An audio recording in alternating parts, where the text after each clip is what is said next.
racer, he's a demon on wheels. He's a demon and he's gonna be chasing after someone. Gaining on you, so you better look. Hello, Speed Racer here, and when I'm not driving the Mach 5, I like to do science experiments. This week we'll be harnessing rocket propulsion to go fast with a balloon rocket car. Let's find out how forces work. Go Speed Racer, go Speed Racer, go. Go Speed Racer, go Speed Racer, go Speed Racer, go, go. Hello and welcome to Home Learning Science. If you want to go fast, you need to look at forces. Every object has forces acting on it, even when you're sitting down watching this video. The Earth's gravity is trying to pull you towards it, whilst the ground is also pushing you up with reaction force.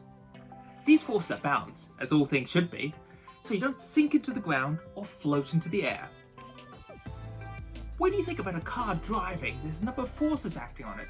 The propulsion is the force driving it forward, by the wheels spinning. The friction between the car's tyres and the road provide the grip to help the tyres pull the car forward. It also has forces trying to slow it down, like the air resistance.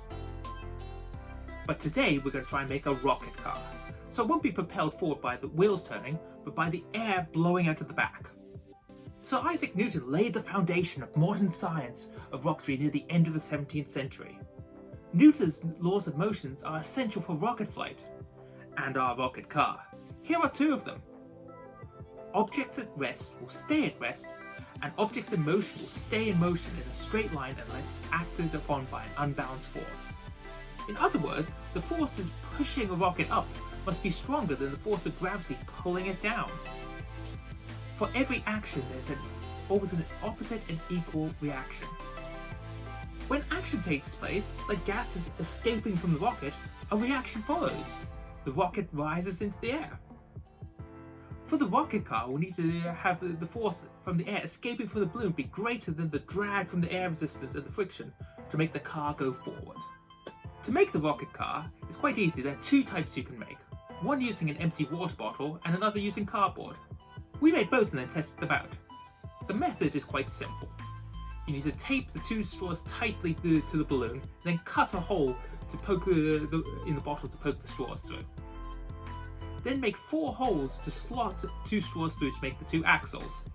Then you can use skewers or sticks to attach wheels to them. The key point is to make the seal around the straws and balloon tight. If you have any blue tack or glue that can help make a tight seal, it will really help. Finally, tape it all together and get racing. So what's happening? The air in the balloon is a gas under pressure. The air pushes against the balloon, causing it to expand, but the balloon is also pushing back on the air. The pressure of the balloon pushes the air right out through the nozzle, which creates thrust that propels the car forward. When you're writing up your experiment, keep track of how long the car rolls and how far it goes. Try it several times and then try changing the design to see if you can get it to go farther or faster. How will it work if you only use 3 straws or 4 straws? What if you use a bigger or smaller balloon? Does the car go faster on carpet or on concrete? Why do you think this might be? Will the car go further if you started at the top of a ramp?